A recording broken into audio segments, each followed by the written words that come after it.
Chaque année en France, des milliers de personnes se font piéger sur Internet. Près de 80% d'entre elles sont des femmes de plus de 50 ans.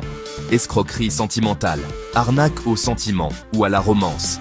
Les usurpateurs jouent sur le sentiment de solitude de leurs victimes dans un but bien précis, leur soutirer de l'argent.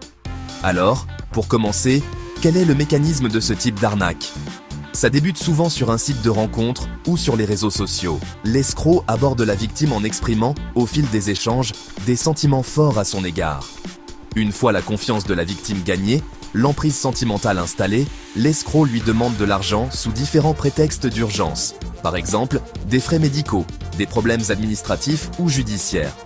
Les sommes demandées sont généralement de plus en plus importantes jusqu'à ce que la victime ne soit plus en mesure de pouvoir payer. Si l'interlocuteur prévoit de vous rencontrer, mais que cela n'arrive jamais, cela doit vous alerter. Dans ce cas, n'hésitez pas à demander l'avis d'un de vos proches et ne donnez jamais d'argent à quelqu'un que vous n'avez jamais rencontré dans la vie. Et si vous êtes déjà victime, interrompez immédiatement toute relation avec l'escroc, même si celui-ci est menaçant ou encore tente de vous faire chanter. Conservez l'ensemble des preuves en votre possession, notamment les numéros de téléphone, les messages reçus ou les paiements réalisés. Dois-je déposer plainte ? Oui, il faut absolument le signaler. Vous pouvez le faire au commissariat de police ou à la brigade de gendarmerie, ou encore par écrit au procureur de la République du tribunal judiciaire dont vous dépendez.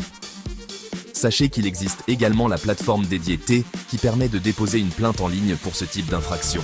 Vous pouvez être accompagné et obtenir des conseils gratuitement via la plateforme Infoscroquerie du ministère de l'Intérieur ou par téléphone au 0 805 805 817.